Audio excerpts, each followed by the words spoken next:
Hello guys, welcome to Shrihari coaching centre. स्वागत है आप सभी का श्रीहरि कोचिंग सेंटर के यूट्यूब चैनल पर। तो हम आ गए हैं आपके साथ लेकर के फिजिक्स में अनसॉल्व क्लास 10 में जो सीरीज चल रही थी अनसॉल्व में। हमने अभी तक 2010 के कुल 6 सेट और 2011 के 5 सेट यानी कि 6 और 5 11 पेपर सॉल्व कर लिए हैं। तो यदि आपने प्रीवियस वीडियोस को नहीं देखा है तो जा करके उन वीडियोस को देखें और तब इस वीडियो में आए। वैसे अगर आपका सिलेबस कंप्लीट है तो आप इस वीडियो को वॉच कर सकते हैं, देख सकते हैं पूरा। और अगर नहीं भी कंप्लीट है तो यहाँ से भी आपको बहुत सारी चीज़ें नई नई सीखने को मिलेंगी अगर आपको आप ध्यान से इस वीडियो को देखते हैं और इसके नोट्स बनाते हैं। तो अगर आप नए हैं तो भी आप इस वीडियो से काफ़ी कुछ सीख सकते हैं। और लगातार क्वेश्चंस जैसे हम करवा रहे हैं वैसे करते जाइए, आपको लास्ट टाइम तक समझ में आएगा इसका बेनिफिट क्या है। तो इसमें बहुत सारे नए क्वेश्चन मिलेंगे आपको। तो इतना ही कहेंगे तो आप वीडियो को जो है कि देखें और ध्यान से देखें और देख करके इसका नोट्स जो है अपने ज़रूर बनाएं और समय समय पर उसको रिवाइज ज़रूर करते रहें।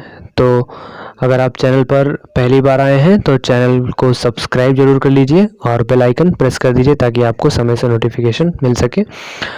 और आज का ये वीडियो जो है कि सेट नंबर 6 होगा 2011 का। तो चलिए स्टार्ट करते हैं पहले क्वेश्चन से। पेपर के बारे में बता दें आपको तो पहले के 4 क्वेश्चन आएंगे जो कि 1-1 नंबर के होंगे और उसके बाद जो दूसरा आएगा दूसरे के 3 क्वेश्चन होंगे जो कि 2-2 नंबर कवर करेंगे, तो 6, 4, 10। और इसके बाद जो तीसरे के 2 क्वेश्चन होंगे वो 4-4 मार्क्स के होंगे, तो 4, 4, 8 यानी 18 हो जाएंगे। और लास्ट जो क्वेश्चन होगा वो होगा 7 मार्क्स का, तो वो 7 नंबर कवर करेगा, वो लॉन्ग क्वेश्चन होता है। तो चलिए पहला क्वेश्चन स्टार्ट करते हैं। पहले का ऑप्शनल वाले। एक उत्तल दर्पण की फोकस दूरी 20 सेंटीमीटर है तो उसकी वक्रता त्रिज्या क्या होगी। देखो, फोकस दूरी और वक्रता त्रिज्या में संबंध होता है। जो फोकस दूरी होती है वो वक्रता त्रिज्या की आधी होती है। तो हम लोग जानते हैं कि सूत्र होता है F बराबर R बटे। तो फोकस दूरी दी है 20, तो ये F हो गया 20 बराबर क्या हो गया R/2। क्रॉस मल्टीप्लाई करवा दो तो R बराबर कितना हो जाएगा 20 दूनी 40। तो इसकी जो वक्रता त्रिज्या आएगी वो आ जाएगी 40 सेंटीमीटर। तो अगला क्वेश्चन देखते हैं। एक सेल से R1 R2 प्रतिरोध के 2 तार समांतर क्रम में जुड़े हैं। यदि उनमें से प्रवाहित धाराएं I1 I2 हो एवं प्रति सेकंड उत्पन्न ऊष्मा क्रमशः H1 व H2 हो, तब H1 बटे H2 बराबर R2 बटे R1। तो देखो H1 जो है ये ऊष्मा है इसकी, तो ऊष्मा के लिए अब यहाँ एक चीज ध्यान देने वाली है। H बराबर तो फॉर्मूला I² RT भी होता है, ठीक है, लेकिन यहाँ पर ये नहीं लगाएंगे। जब ये लगता है तो उसमें प्रतिरोध जो होता है वो श्रेणी क्रम में होते हैं और सवाल में पहले ही बता दिया गया है कि प्रतिरोध कैसे क्रम में है, समांतर क्रम में है। तो जब प्रतिरोध समांतर क्रम में है और हम लोग जानते हैं, क्या जानते हैं कि जब समांतर क्रम में प्रतिरोध होते हैं तो उसमें विभव V का मान समान होता है। तो यही बात यहाँ पर ये सवाल में उसने कहना चाहिए कि 2 तार हैं जो कि समांतर क्रम में है तो उनका प्रतिरोध जो है वो समांतर क्रम में होगा। तो जब समांतर क्रम में होगा तो विभवांतर V का मान दोनों में ही समान रहेगा।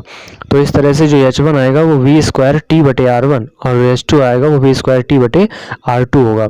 तो यहाँ पर अब इस समीकरण फर्स्ट हो गया, ये सेकंड हो गया, दोनों को बटे कर दें एक दूसरे के, तो V² T बटे R1 और यहाँ हो जाएगा R2 बटे V² T। तो ये V² T से ये कट जाएगा तो केवल क्या बचेगा R2 बटे R1। तो इसका जो आंसर आएगा वो H1 यानी कि पहले वाले तार की हीट और जो दूसरे वाले तार की हीट है इसका जो रेशियो आएगा उस उत्पन्न ऊष्मा है वो कितनी आएगी R2 बटे R1, यानी प्रतिरोधों के उल्टे अनुपात के बराबर आएगी, व्युत्क्रमानुपाती आएगी। तो H1 बटे H2 बराबर क्या हो जाएगा R2 बटे R1। अगर यहाँ पर ये कह देता है समांतर क्रम की जगह कि दोनों तार कैसे जुड़े हैं, श्रेणी क्रम में जुड़े हैं, तो फिर यहाँ आंसर चेंज हो सकता है, आपका चेंज हो जाएगा। क्या हो जाएगा H1 बटे H2 बराबर R1 बटे R2। चलते हैं अगले क्वेश्चन पर। अगला क्वेश्चन है निकट दृष्टिदोष निवारण के लिए कौन सा लेंस लगाया जाता है। तो निकट दृष्टिदोष के लिए लेंस कौन सा लगाया जाता है, अवतल लेंस। अगर दूर दृष्टिदोष हो तो उसके लिए उत्तल लेंस। डायनेमो क्या होता है, ये यांत्रिक ऊर्जा को विद्युत ऊर्जा में बदलता है। डायनेमो जो चक्की की होती है ना गांव में, उसमें अल्टरनेटर का काम करता है। अल्टरनेटर ही डायनेमो होता है, वही होता है। तो उसमें रबड़ लगा करके जो यांत्रिक ऊर्जा होती है उसको विद्युत ऊर्जा में हम लोग कन्वर्ट करते हैं।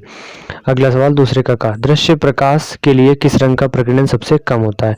तो सबसे कम जो इस प्रकाश का प्रकीर्णन होता है वो होता है लाल रंग और सबसे अधिक जो प्रकाश का प्रकीर्णन होता है वो होता है बैंगनी रंग। तो बैंगनी रंग के प्रकाश का प्रकीर्णन सबसे अधिक और लाल रंग के प्रकाश का प्रकीर्णन सबसे कम होता है। तो इस क्वेश्चन का आंसर क्या होगा? लाल। लाल रंग के प्रकाश का प्रकीर्णन सबसे कम होता है। अब इसमें दृश्य प्रकाश ही क्यों कहा है? क्योंकि जो प्रकाश होता है वो तो हम लोग दृश्य ही देख पाते हैं, बाकी अदृश्य प्रकाश हम लोग अपनी आंखों से नहीं देख सकते हैं, बट वो प्रकाश होता है।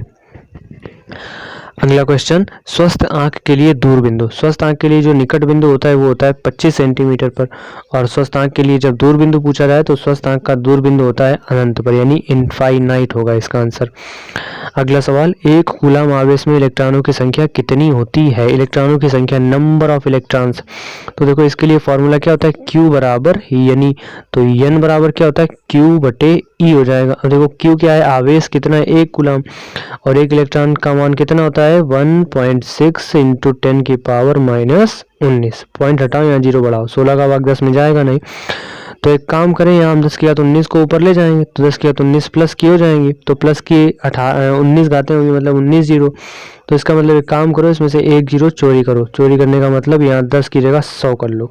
अब 16 का भाग आराम से चला जाएगा। 16 छंग 96, दशमलव लगाओ, 4 बचे थे तो 16 दूनी 32, 40 हो जाएंगे। अब 8 बचेंगे तो 16 पंचे 80, यानी कि जो आएगा आंसर वो 6.25 गुणा में 10 की घातें 18 आएगी इलेक्ट्रॉनों की संख्या। इलेक्ट्रॉनों की संख्या है तो इसका कोई मात्रक नहीं होता है। अगला सवाल, निर्वात में प्रकाश की चाल 3 गुणा 10 की घात 8 मीटर प्रति सेकंड है। यदि कांच का अपवर्तनांक 3/2 हो, कांच का अपवर्तनांक कितना है? वो 3/2, तो कांच में प्रकाश की चाल। अब इसके लिए फॉर्मूला होता है N बराबर C/V।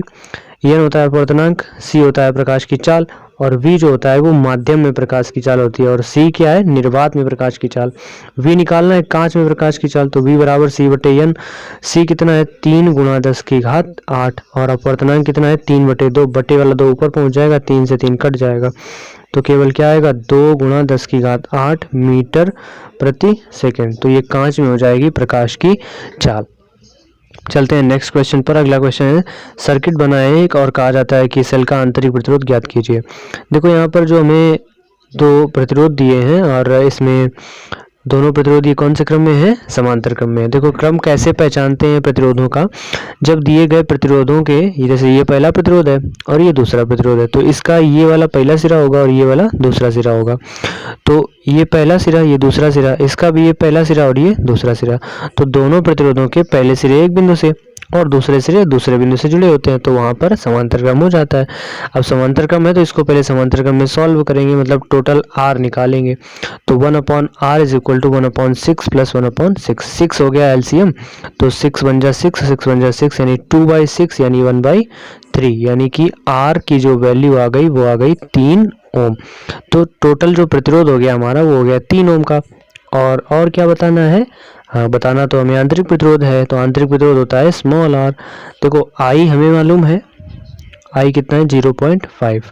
R निकाल ही लिया है और E का मान भी मालूम है, तो फॉर्मूला होता है I बराबर E अपॉन में R प्लस R।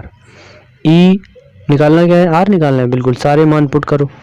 देखो I का मान कितना है? 0.5, E का मान कितना है? 2 बटे R अभी भी निकाला है 3, प्लस स्मॉल r पता करना है तो ये ही रहेगा, बटे में 1 कर लो, क्रॉस मल्टीप्लाई। 5 का इससे करो तो 5 तिहाई 15, 15 का मतलब 1.5 plus 0.5 r equal to 2। 0.5 r इस 1.5 को उधर ले जाओ तो 2 माइनस 1.5 यानी 2 से 1.5 घट जाएगा। तो 2 से जब 1.5 घटेगा तो आधा ही बचेगा, और इसका उधर इधर ले जाओ तो 0.5 और बटे में भी 0.5 डिवाइड कर दो तो कितना आ गया? 1 आ गया। तो जो आंतरिक प्रतिरोध आएगा वो कितना आएगा?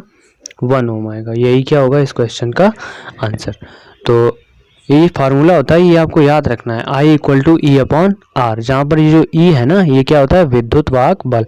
ये विद्युत वाहक बल बैटरी के लिए होता है। जैसे कि अगर AC करंट है तो AC करंट में हम लोग जो लेते हैं वो V लेते हैं, विभवांतर, और यहाँ पर जो बैटरी वाला करंट होता है उसके लिए विद्युत वाहक बल E लिया जाता है, कैपिटल E। आगे बढ़ते हैं नेक्स्ट क्वेश्चन की तरफ। क्वेश्चन नंबर 4 जो कि हमारा लॉन्ग क्वेश्चन होगा, ये 7 नंबर का आता है। देखो क्वेश्चन क्या है कि वैद्युत मोटर का सिद्धांत, संरचना और कार्यविधि का वर्णन करो। तो ये तो थ्योरेटिकल क्वेश्चन है, ये भी किसी वीडियो में आएगा, लास्ट तक इसको कवर जरूर करवा देंगे। इसमें संरचना के बारे में और कैसे ये वर्क करता है ये सब कुछ समझाना है। तो अगर आप कर पाते हैं तो आप इसको कर सकते हैं, वैसे और हमने इसमें एक न्यूमेरिकल शामिल किया क्योंकि ये भी न्यूमेरिकल भी आ चुका है, ये भी 7 मार्क्स का आया है। देखो क्या सवाल है, लिखा है कि दो प्रतिरोधों को श्रेणी क्रम में जोड़ने पर टोटल प्रतिरोध 25 ओम आता है। तो श्रेणी क्रम में जब हमने जोड़ा तो R1 प्लस R2 बराबर कितना आया, 25 ओम आया। और जब इसी को समांतर क्रम में जोड़ा तो समांतर क्रम में जब जोड़ा तो इसको 4 ओम आया इसका आंसर। तो यानी 1/R1 प्लस 1/R2 कितना आया, 4 ओम आया। अब यहाँ पर जो एलसीएम अब यही कहता है कि प्रत्येक तार का प्रतिरोध, यानी हमें R1 का मान अलग बताना है और R2 का मान अलग बताना है। अब यहाँ क्या कर सकते हैं, हम R1 R2 एलसीएम ले सकते हैं, इसका इससे गुणा इसका इससे गुणा, तो R1 प्लस R2 बराबर कितना आ जाएगा, 4 आ जाएगा। 4 नहीं आएगा, ये 1/4 होगा क्योंकि ये समांतर क्रम में था। R1 प्लस R2 का मान देखो यहाँ से दिया है हमें, कितना दिया है, 25, तो ये इसकी जगह आ जाएगा 25। तिरछा गुणा करवाओ तो ये तो इधर चला जाएगा और इसका गुणा किससे हो जाएगा, R1 R2 बराबर 4। R1 R2 बराबर 25 इंटू 4, 25 इंटू 4 यानी 25 चौको कितने होते हैं, 100। तो R1 R2 कितना आ जाएगा, 100। और ये देखो R1 प्लस R2 कितना दिया है, 25, तो यहाँ से R1 का मान निकालो जरा, तो 25 माइनस R2, R1 बराबर आ गया 25 माइनस R2, और R1 R2 बराबर हम लोगों ने निकाल लिया है कितना, 100। अब देखना R1 का मान यहाँ रख रहे हैं हम, R2 की जगह, R2 ऐसे बना रहेगा, R1 की जगह क्या लिखें, 25 माइनस R2 बराबर 100। अब देखो यहाँ पर जो गुणा होगा, गुणा करवाते हैं R2 का इसके अंदर, 25 R2 minus R2 square is equal to 100। R2 square को इधर ले आओ तो R2 स्क्वायर माइनस का होगा और प्लस का होगा 25 R2 और माइनस का हो जाएगा 100 इक्वल टू 0। माइनस का मल्टीप्लाई करवा दो, R2 square minus 25 R2 plus 100 बराबर 0। अब इसके कर लो गुणनखंड, गुणनखंड जैसे द्विघात समीकरण होता है, फैक्टर इसके हो जाएंगे। दिख रहा है, नहीं दिख रहा, अरे वाह नहीं दिख ही नहीं रहा, ये तो बड़ी गलत बात हो गई। हाँ ऐसे कर लेते हैं, अब दिख रहा है, नहीं दिख रहा है, क्या किया जाए, यहाँ लिख दें, यहाँ तक दिख रहा है 25 प्लस 100। इसमें जब इस लाइन में माइनस का मल्टीप्लाई करवाया जाएगा तो ये माइनस प्लस हो जाएगा, यहाँ लिखते हैं, तो R2 स्क्वायर और माइनस प्लस तो 25 R2 और माइनस हो जाएगा ये 100 इक्वल टू 0। तो 100 ऐसा गुणा करें कि गुणा करो तो 100 और जोड़ दो तो 25, तो 20 पंचे 100 और 20 और 5 25। तो इसमें जो R2 का मान आएगा वो 20 और 5 आएगा। इसके गुणनखंड कर लेना, द्विघात समीकरण होता है ना जैसे, वैसे गुणनखंड किया जाएगा तो R2 का मान 20 और 5 आएगा।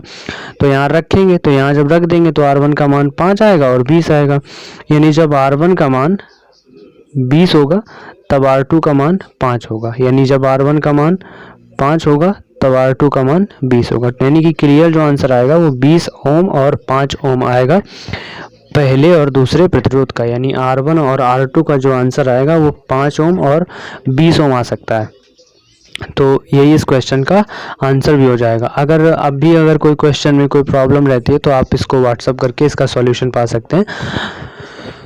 तो चलिए फिर, अगर आप इस क्वेश्चन को समझ गए हैं तो कमेंट बॉक्स में कमेंट करके ज़रूर बता दीजिए कि हाँ ये क्वेश्चन हम समझ गए हैं, अच्छी तरह से आ गया है। तो एक बार फिर कहेंगे, अगर आप चैनल पर पहली बार आए हैं तो चैनल को सब्सक्राइब कर लीजिए, और हाँ, और जो लोग क्लास के हैं वो वीडियो को देख रहे हैं तो वीडियो को शेयर ज़रूर करें, है ना। ज़्यादा से ज़्यादा शेयर करेंगे तो शेयर करने से क्या होगा कि आपका परिवार बढ़ेगा, तो बस आपका परिवार बढ़ेगा तो इसमें हमें मोटिवेशन मिलता है, हम ज़्यादा से ज़्यादा अच्छा करने की कोशिश करते हैं। तो वीडियो को शेयर करना ना भूलें, ध्यान से इस वीडियो को शेयर करना है। तो चलिए फिर इस वीडियो में इतना ही, फिर मिलते हैं हम लोग नेक्स्ट वीडियो में। अभी 2011 का जो सेट नंबर 7 है वो अभी रिमेनिंग है, तो 2011 भी यहाँ से निपट जाएगा, तो इसके बाद 2012 की शुरुआत होगी। 2011 के जो सेट हैं वो 6वां था, ये तो 6वां पूरा ख़त्म हो गया। तो चलिए फिर मिलते हैं हम लोग फिर नेक्स्ट वीडियो में, तब तक के लिए जय हिंद जय भारत।